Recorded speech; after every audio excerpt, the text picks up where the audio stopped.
a lot of times we talk about having something that says learn more is a really bad call to action. And we've been saying that for years, but guess what? Now Google is saying that as well. It's showing up in our SEO reports.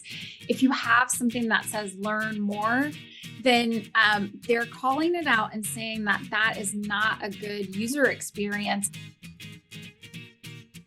Welcome to the Natural Products Marketer Podcast. I'm Tina. And I'm Amanda, and we're here to make marketing easier for natural products businesses so you can reach more people and change more lives. So today we're talking about 5 mistakes that most retailers are making on their websites. And I think, Amanda, you wanted me to hop into this because there's simple fixes that other people can make.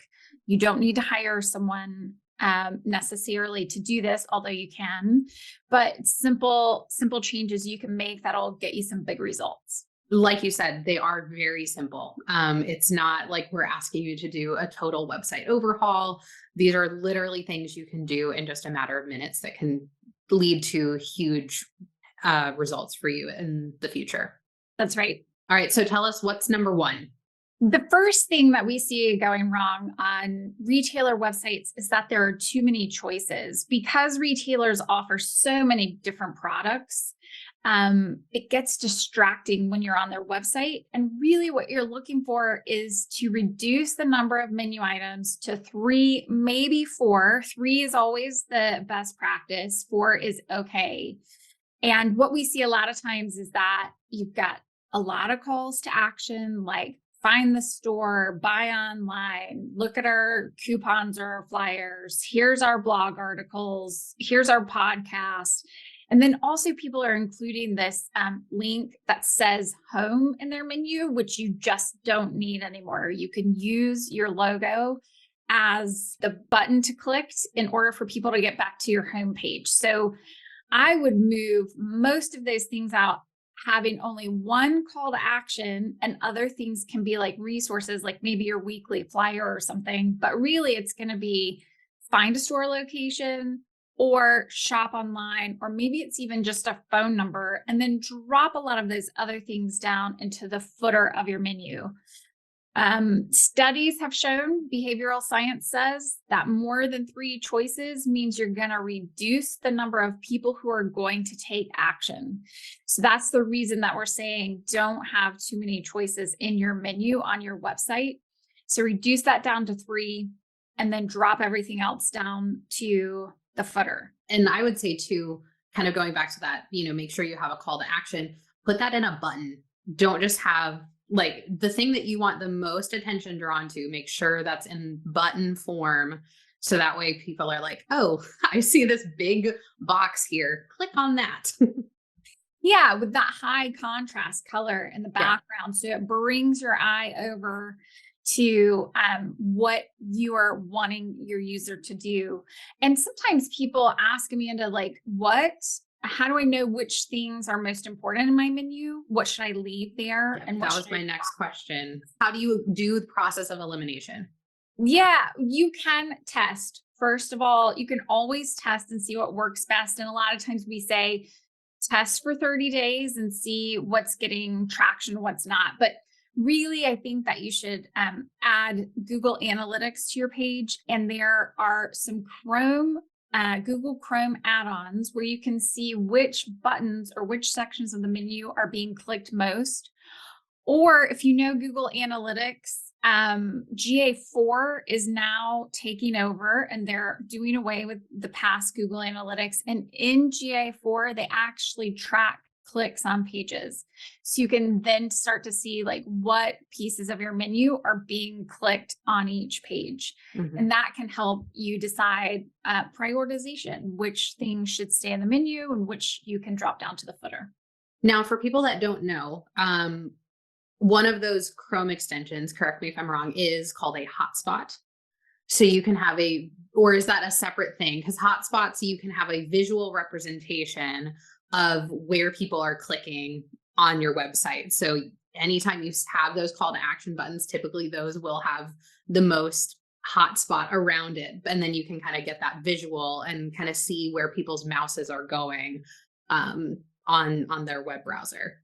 Yeah. So the thing about hotspots is you have to have a lot of data. So if you're smaller, it's probably not going to work as an add-on or an app or something like that.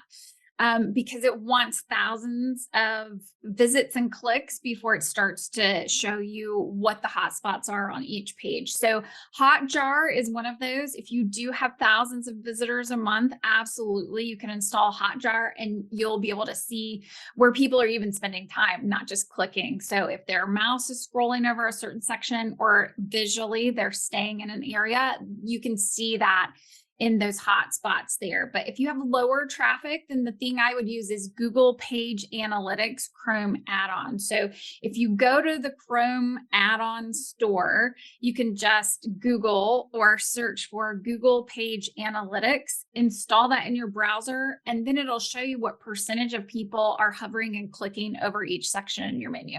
All right, number two, is distracting motion. So can you explain what that looks like? Yes, and this is one that we see all over the place on natural product retailer sites is they put slides there because again, there's a lot of different types of products that are offered, either different types of supplements that are being offered, or you have some groceries alongside pet products, alongside supplements, and you're trying to display that you offer all of these things in your store. And what happens is people put these sliders in place and then it'll flip to another, it will flip to another and flip to another. And the problem with that is motion pulls our eyes toward it and also distracts our brains from making a decision. So what we love to see is no sliders because typically either if you have them and you've got buttons for arrows, people will not click the arrows. They'll stay on the first one anyway, which is static. Or if you want to show some motion and some activities, the only time that we would do that is using video to create an experience that leads your users to action. And what I mean by that is just, especially if there's a big store and you want people to see what kind of service they're going to have when they walk in your doors and what products they can get. You could do a walkthrough. You can showcase the smiling faces of your employees, and they can watch that video that will then lead them to take an action to come to your store or to shop online with you.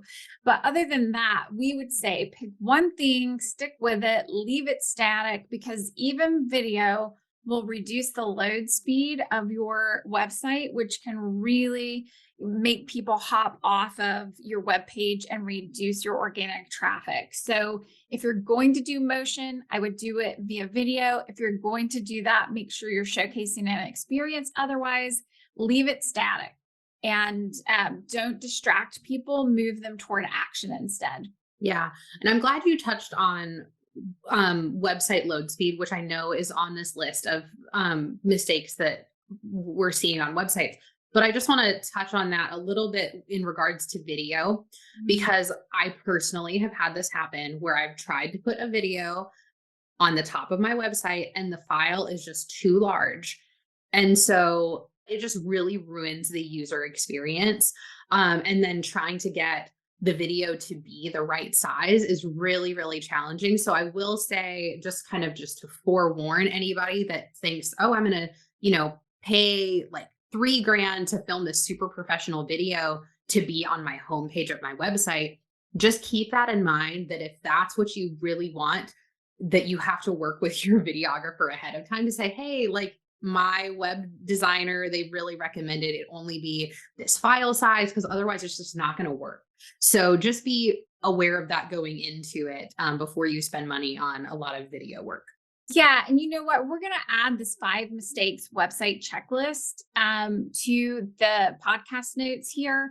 And what we'll do is we'll have a link as well to a blog article that just gives some specifications for if you're doing video on your website, how we think that you can compress the files to make them a little bit smaller. It's still going to slow things down no matter what you do, because videos are large files.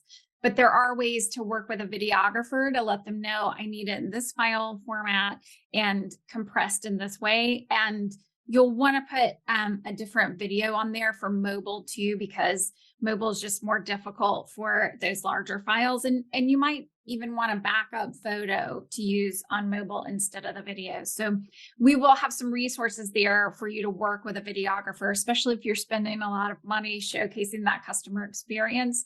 We want to make sure that the experience online also is great for your users.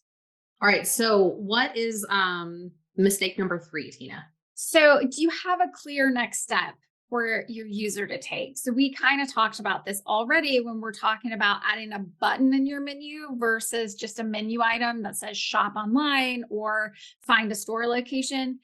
Choose one thing. You want your users to know exactly what the next step is to working with you or coming to shop at your store or interacting with the content on your site. Pick one, put it in that button format. Make sure it pops out by using high contrast against the background color. So if you have like red and then you're using an orange button, that is not very high contrast.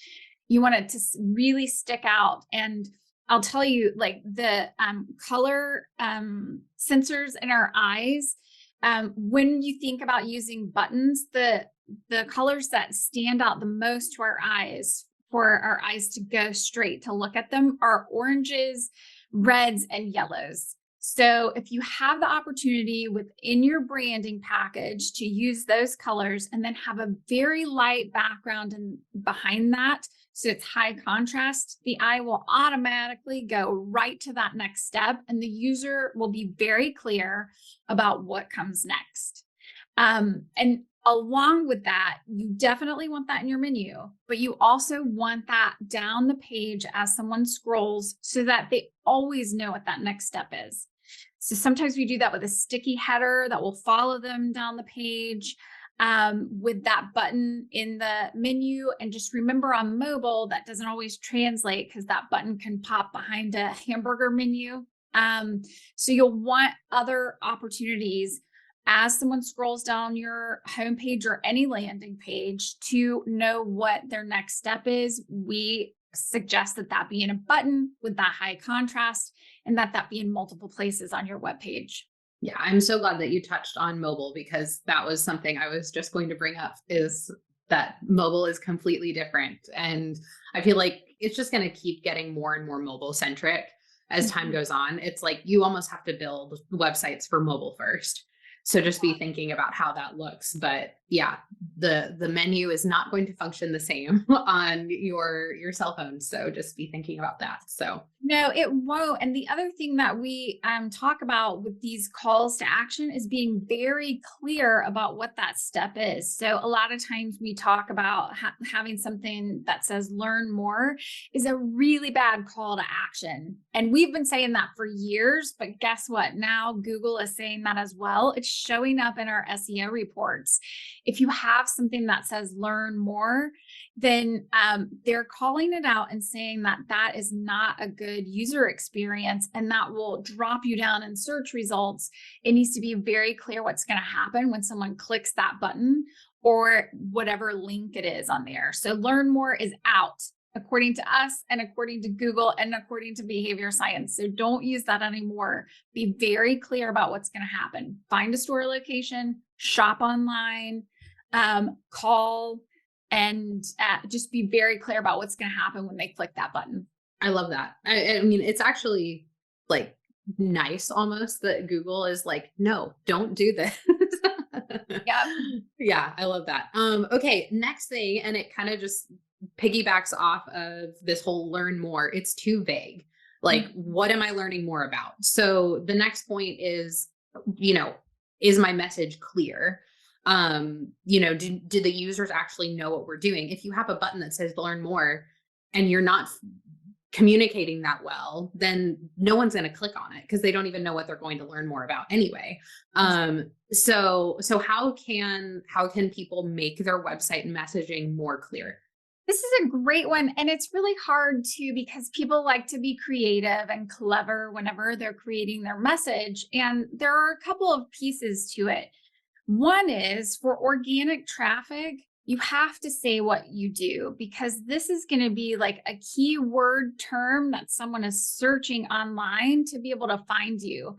And especially for our smaller businesses, local with storefronts, it's going to be really important that you're clear about what you provide. If you provide health supplements, if you're a health supplement store, make sure you have health supplements in your big headline. And you want it to be in the biggest text that we call header 1. And that way Google knows that that is what your entire website is about. So that's what I mean whenever I say make it really clear for search algorithms. But when we talk about also making it clear for the consumer, people are typically spending less than 3 seconds on a site before they move on. And you'll see average hangout times on web pages being, 3 minutes or less. But if you look at the homepage, it's typically under 30 seconds. And that's an average, which means that many people are spending much less time on that. So when we look at percentages, a lot of them are spending less than 3 seconds on home pages. And so what you want to look at is, can someone know what the value is that they'll get and how I'm different within 3 seconds or less if they are scanning this homepage? And that's what I mean whenever I say be clear. So you want to be clear for search engines, and you want to be clear for the user, so that search engines can scan it with their bots and know what you're all about, and users can scan it with their eyes and quickly be able to assess with their brains, this is what they do, and this is the value I get out of it. So your differentiator or the problem that you solve is going to be really important to have in those headlines, as well as exactly what they would search if they're looking for a store like yours. One thing I was just looking at the notes here that I want you to touch on is the grunt test. What is that, and how can we use that grunt test to apply to our website messaging? Yeah, so the grunt test totally comes from Donald Miller and StoryBrand. So if you are not aware of StoryBrand, I think it's the most effective way to put marketing messaging on your website. You have to know who you're talking to first, so identify your audience. But once you identify who they are, you want to follow a formula like StoryBrand, making the consumer the hero of the story and the message that you're selling on your website. When Donald Miller talks about the grunt test, he really is talking about like caveman style. Can someone look at it and grunt out, oh, this is what this means? And one of the examples that he uses is, ask a 7 or 8-year-old child if they understand what the website does just by reading the header text. So you've got 3 seconds or less. Remember that. And you want to be able to understand what that website is all about in 3 seconds or less. So ask a kid, hey, do you know what this means? And if they say no, you probably need to get more clear, both again for search algorithms, but also for the consumer. So what you're trying to do is really make it as easy as possible for people to understand it, because our brains are really made to survive and thrive. They're not, they're trying to conserve as many calories as possible. And so it's not meant for us to really make people think too much about what they're looking at. They'll bounce right off, which is why you see those lower amounts of time that people are spending on home pages. They don't have time to try to figure out what you're trying to tell them. 3 seconds or less. Do you understand it? Does it pass the grunt test? And if it does, if a kid can understand what you're trying to say, then you've got a pretty good headline. Just so everyone is clear, I think that this is by far the hardest step in this, because I've been in this position where it's like, well, we do so many things and we're different things to different people. And so to try to put what you do in one sentence is really, really challenging. So this is by far the hardest thing to do. And it's going to take, obviously the most time to figure out, but it's so worth it, because this one sentence that you put together about what you do will literally reshape your entire messaging on your website as it is right now, and just your marketing in general. So I think it's really, really worth spending the time to figure out how to pass the grunt test, because you can't be all the things. So even if you have supplements and grocery and pet and all the things, you have to figure out, what do we do best? A couple of strategies that we use sometimes to get to what is that one overarching message that encompasses everything we do is sometimes we'll start with individual services and sort of map out what that story is for each of those services. And then things will bubble up to the top. That's like, oh, this is the consistent theme that we're talking about every time that we're writing about one of our products or services. And so that's one strategy that can help you get to that clear and concise message on your homepage. And the second one really is easy. Talking to your top customers and saying, if you could use one word to describe what we do or one sentence to describe what we do, what would it be? Your best customers know exactly what you do. And then you can put that into your headline on your website. And what else that does is attract more people like the best people that you serve. So always, always, always use your customers to help you figure out your message on your website. You'll be astonished at how much better it works than whatever's going on in your head, because you're probably too close to it to figure out exactly what you do.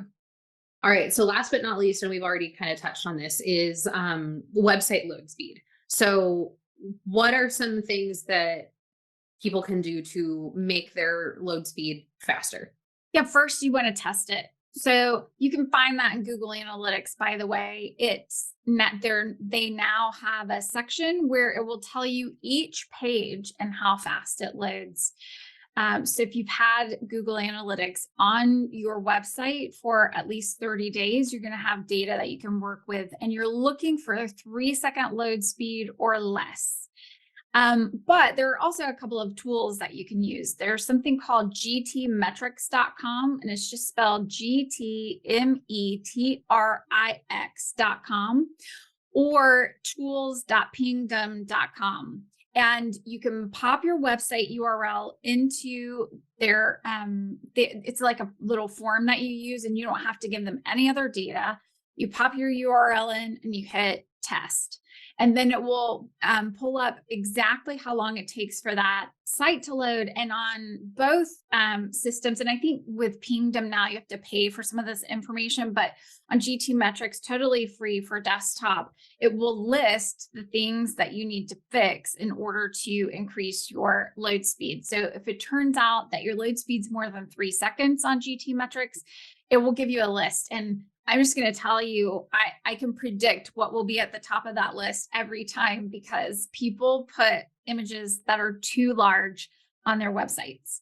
The visual screens cannot pick up as many pixels as a normal photograph or something that should be in print design, but people are using large megabyte files on their websites when they really should be in the kilobyte, less than 300, 200 area for your photos on your website. And they can be compressed even further than that, and it's still going to look beautiful and not grainy. So a lot of times you get people who are designing websites, but they do print design, and they're using these huge images on the website that are gorgeous, but will take forever to load.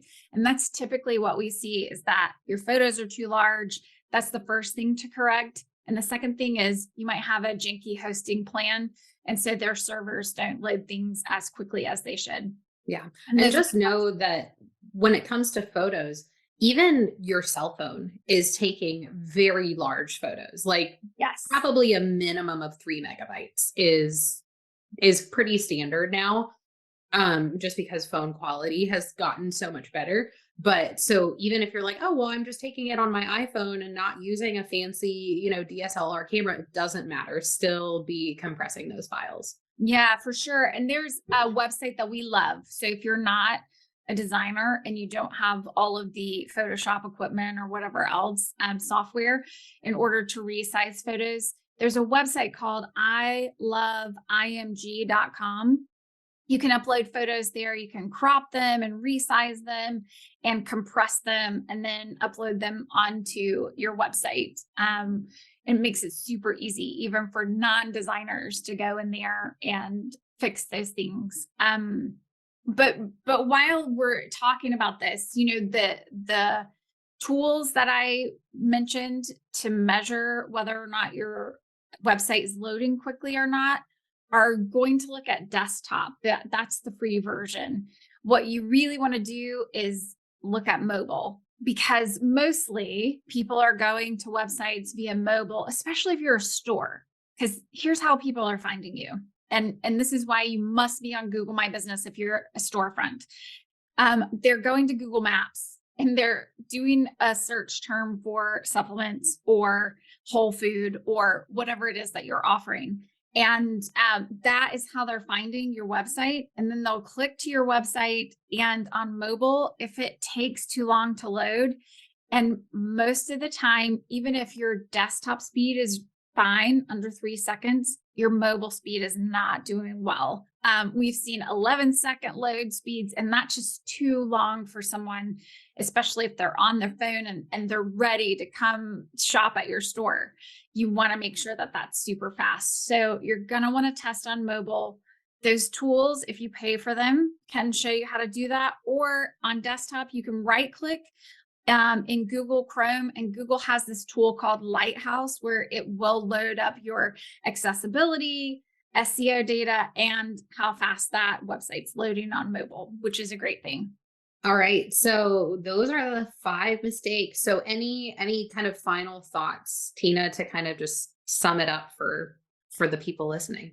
Yeah, you know what? I think if there's a hierarchy of these things, start with number 5. That load speed is going to be everything, because Google is telling us for every second over 3 seconds of load speed, you're losing 30% of your traffic. So just think about that. Like 10 people coming to your website, 3 of them are walking away if it's over 3 seconds. So as a hierarchy, please choose that first. Make sure that your website is loading quickly. And then everything else is going to work a lot better, because all of the other pieces that we're talking about are conversion tools. What speed does for you is it's going to bring more traffic to your website, because you're going to be served up in organic search more often. Google does highly rate how fast your website loads as to whether or not they'll serve you up in search. So you're going to serve up more, you're going to get more traffic, and the traffic that comes will stay. So that one's the most important to work on first. Alrighty, guys. We'll see you next time. All right. Thanks. Thanks so much for listening to the Natural Products Marketer podcast. We hope you found this episode to be super helpful. Make sure you check out the show notes for any of those valuable resources that we mentioned on today's episode. And before you go, we would love for you to give us a review, follow, like, and subscribe on Apple Podcasts, Spotify, YouTube, or wherever you're listening today. And make sure you join us for our next episode, where we give you more marketing tips so that you can reach more people and change more lives.